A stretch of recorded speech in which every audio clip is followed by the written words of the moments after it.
Buenos días, soy Lucía Cardinal. Yo trabajo en el Hospital de Clínicas.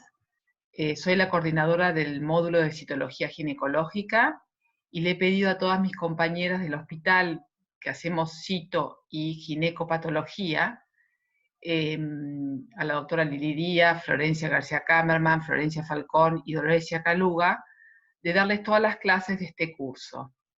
Ahora les voy a hacer una pequeña introducción a la citología ginecológica.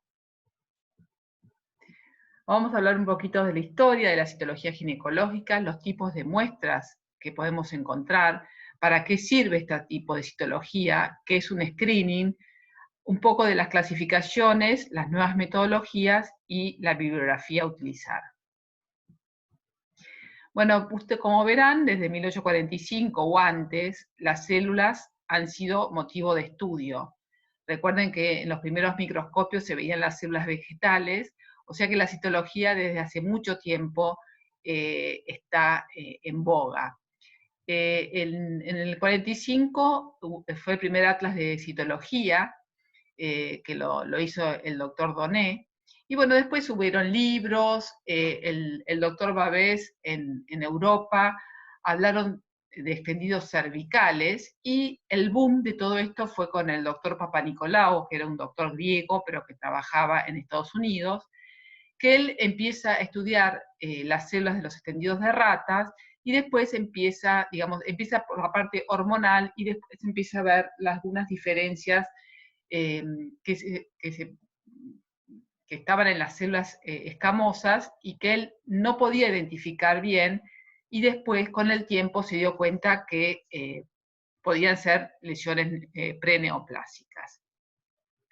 Fue tan importante su aporte que a partir de ese momento, cuando uno habla de un extendido exocervical, se llama un Papanicolaou o extendido de PAP, y también la coloración que se utiliza para toda la citología, tanto ginecológica como no ginecológica, es la coloración de Papanicolaou o la técnica de PAP, que es una coloración especial, no es igual que la hematoxina y eosina que utilizamos en las biopsias.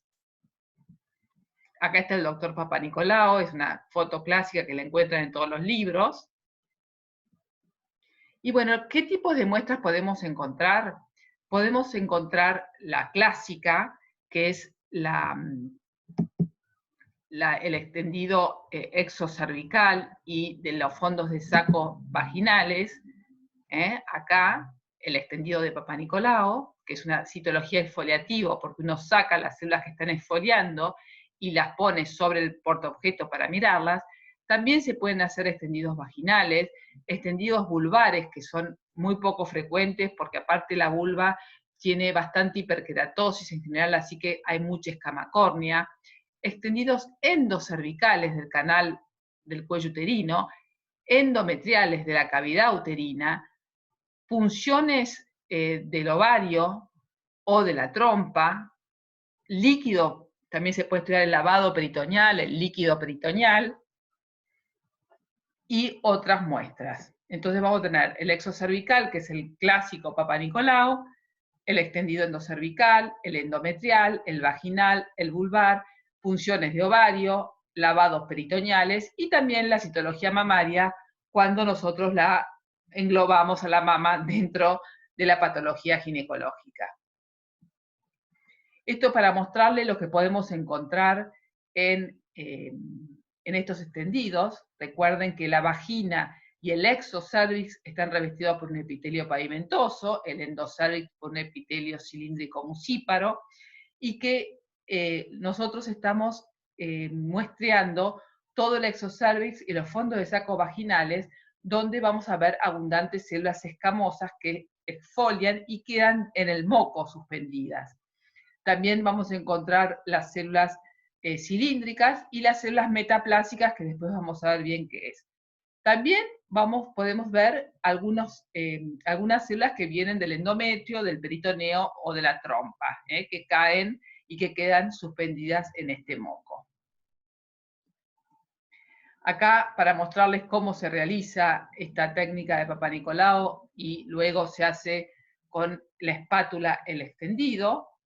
y ese extendido, recuerden que hay que fijarlo rápidamente en alcohol y después realizar la coloración de Papa Nicolau. Esto es un poquito para que tengan presente qué es lo que tenemos que muestrear nosotros, dónde asientan las lesiones intraepiteliales. Las lesiones intraepiteliales asientan en la zona de transformación. ¿Y qué es la zona de transformación? Cuando uno nace, y la niña antes de la menarca, está su cuello uterino, su exocervix está revestido por un epitelio escamoso, y su endocervix por un epitelio cilíndrico, un epitelio columnar. La unión entre el epitelio escamoso y el columnar se llama unión escamo-columnar original. Durante la menarca se produce el ectropion fisiológico de este epitelio cilíndrico, o sea que la unión escamo-columnar original se corre hacia el exocervix, estaría acá. Esta es la unión entre el epitelio escamoso y el epitelio columnar. Luego se produce la metaplasia escamosa, que es fisiológica, y todo este sector donde antes estaba el epitelio columnar y se transformó de vuelta en epitelio escamoso por la metaplasia escamosa, se llama la zona de transformación. Y es esta zona la que tenemos que biopsiar o, en este caso, ver las células, porque es donde asientan las lesiones intraepiteliales escamosas, que son las lesiones precursoras del cáncer de cuello uterino. Acá, cuando tenemos esta metaplasia escamosa, vamos a tener dos uniones escamocolumnares. La original, que quedó por acá, y la funcional, que es la nueva unión entre el epitelio escamoso metaplásico y el epitelio columnar. ¿Para qué sirve la citología cérvico-vaginal? Hasta ahora es el mejor método de screening que se conoce para cáncer, y en este caso cáncer de cuello uterino. Recuerden que 2 extendidos solos en toda la vida de una mujer reducen el riesgo de cáncer de cuello uterino en un 43%. Y si esa paciente se lo hace una vez por año al extendido, reduce el riesgo de cáncer cervical en un 93%. ¿Qué es un screening? Es un programa poblacional de detección de lesiones precursoras que bajen la incidencia y la mortalidad del cáncer. O sea, ¿qué es lo que nosotros buscamos? Buscamos la lesión precursora, en este caso es el SIL de alto grado, entonces tratamos el SIL de alto grado para que no lleguemos a tener un cáncer de cuello uterino. O sea, no estamos buscando al cáncer, estamos buscando la lesión precursora al cáncer. Recuerden que la mortalidad por cáncer de cuello bajó un 70% en Estados Unidos los últimos 50 años y 80% en Islandia, país con cobertura total. Pero como ya verán, el Papa Nicolau no es perfecto porque hay un 20% que se escapa de esta mortalidad, que tienen cáncer de cuello uterino. Y los países no desarrollados aumentó la incidencia y la mortalidad por cáncer de cuello. ¿Pero por qué aumentó? Porque no hay programas de screening o de tamizaje poblacional que están organizados. Entonces, las pacientes no van al médico o no les llega el programa de detección de las lesiones precursoras. Bueno, cuando uno tiene un extendido de Papa Nicolau o una citología exocervical, como lo quieran llamar, uno tiene que tener una nomenclatura para estos extendidos.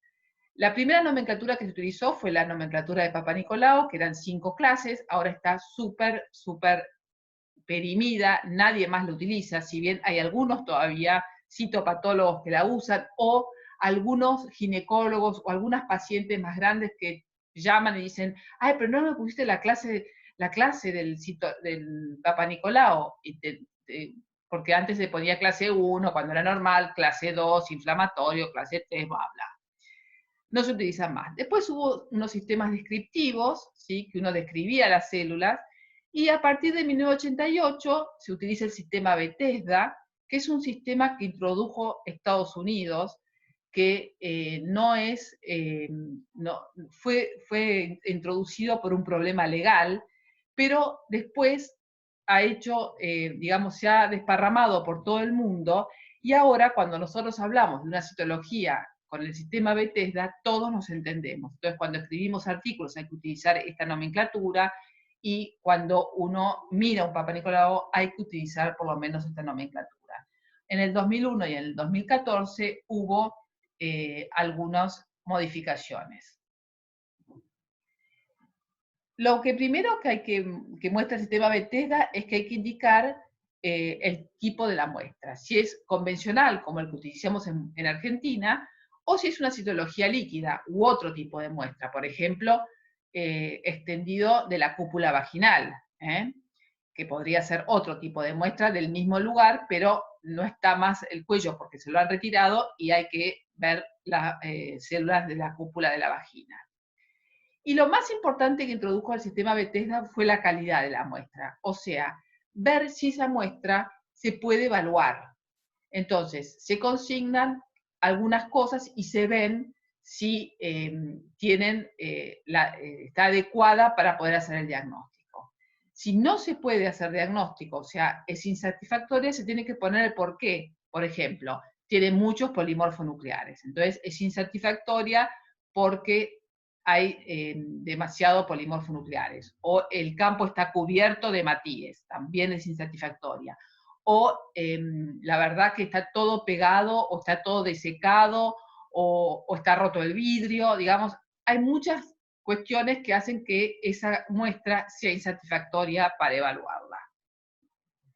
Después hay una clasificación general que es opcional, y después tenemos la interpretación del resultado. En general se pone negativo para lesión intraepitelial o malignidad, y también podemos remarcar algunos microorganismos. Recuerden que el Papa Nicolau no es un cultivo, entonces nosotros no podemos asegurar que lo que estamos viendo es una clamidia, es un herpes virus o es una cándida. Podemos decir que es compatible con algunos los elementos mictóticos con cándida, que es compatible con tricomona, que es compatible con actinomyces, que hay una vaginosis bacteriana o que hay cambios celulares compatibles con herpes simple.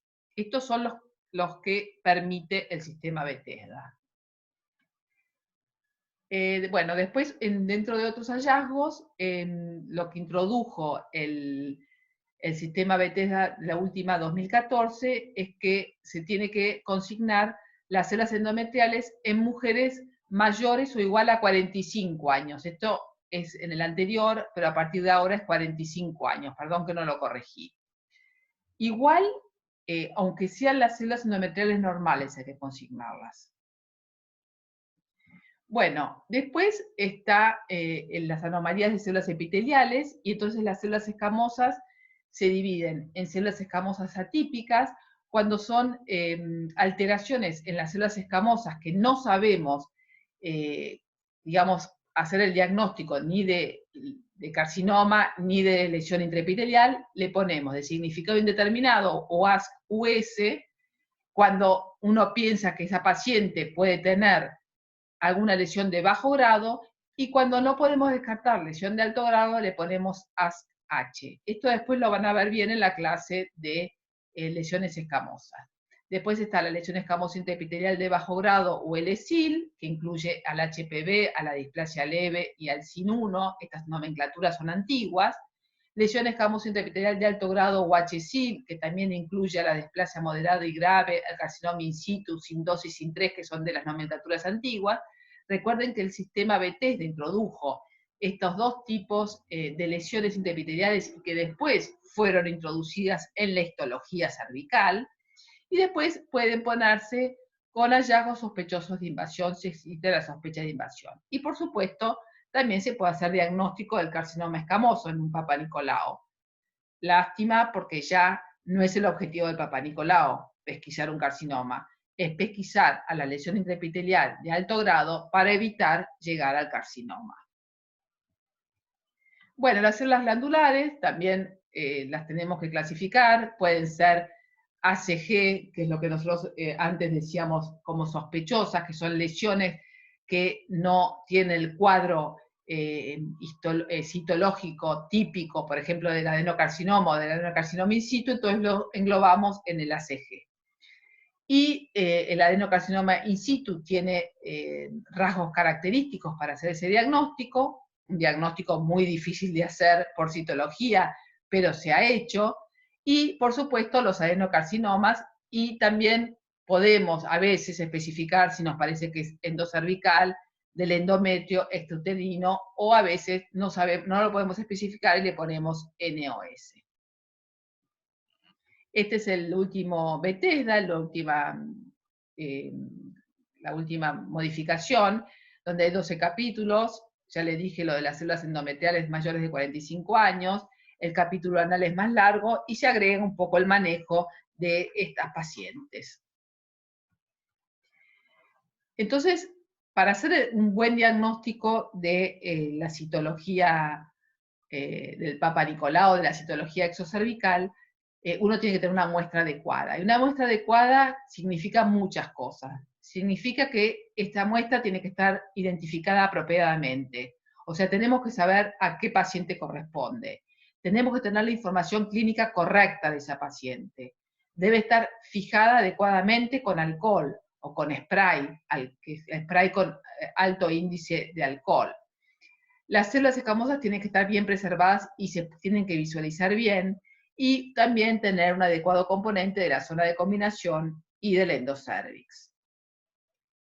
¿Y por qué puede fallar un programa de screening? Porque el paciente no participa regularmente del screening, por ejemplo, en el norte de nuestro país, que si bien hace como 10 años ya empezó un programa de screening, sobre todo en el norte y en algunas provincias más, antes no había un programa de screening organizado en la Argentina, y ahora también hay muchas provincias que no tienen un programa de screening organizado. Entonces esa paciente no participa del screening y entonces no tiene acceso a la salud y puede llegar directamente a desarrollar un carcinoma.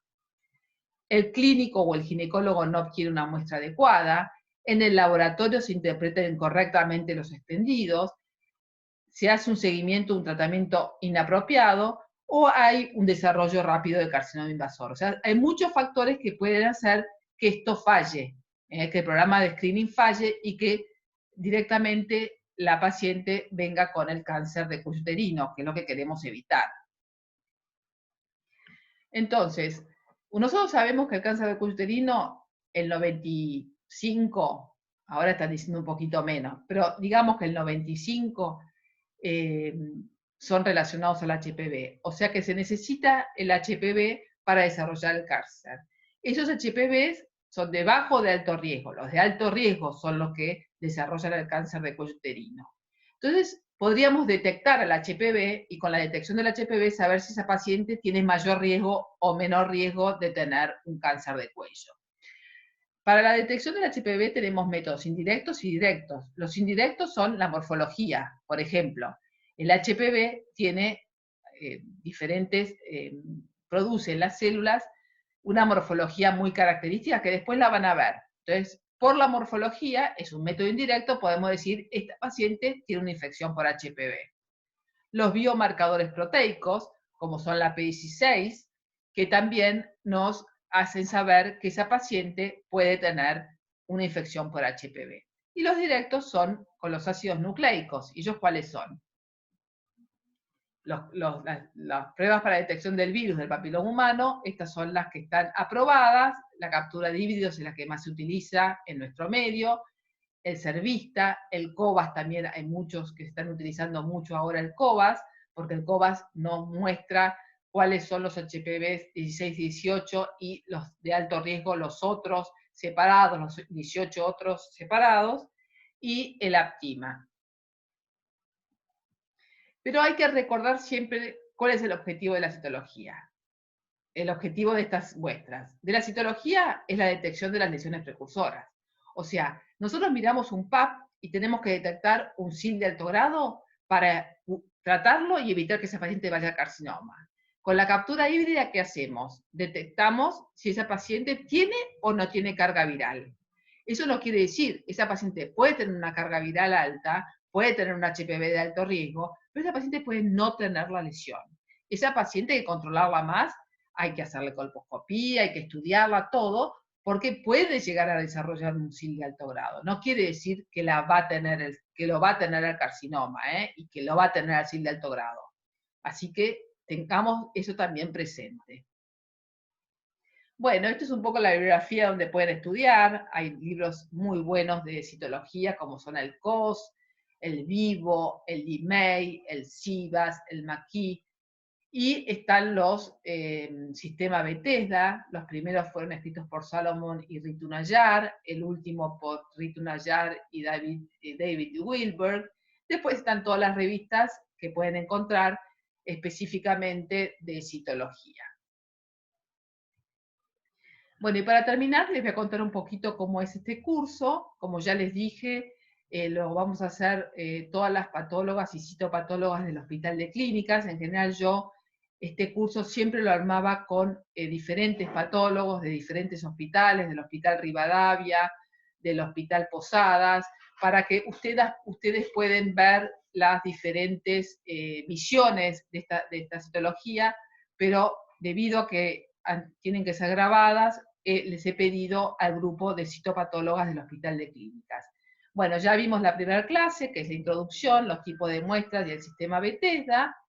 Después van a tener una clase de citología normal, cambios reactivos inflamatorios, que lo va a dar la doctora Doloresia Caluga. Después lesiones escamosas, SIL de bajo y de alto grado y ASC, la doctora Florencia Falcón. Citología glandular endocervical, la doctora Lili Díaz. Yo les voy a dar algo de citología endometrial en toma directa. Citología anal lo va a dar la doctora Florencia García Kammerman. Y luego vamos a tener un Zoom para preguntas, que todavía el horario está y el día está a definir, así que ya les avisaremos con anterioridad. Bueno, muchas gracias.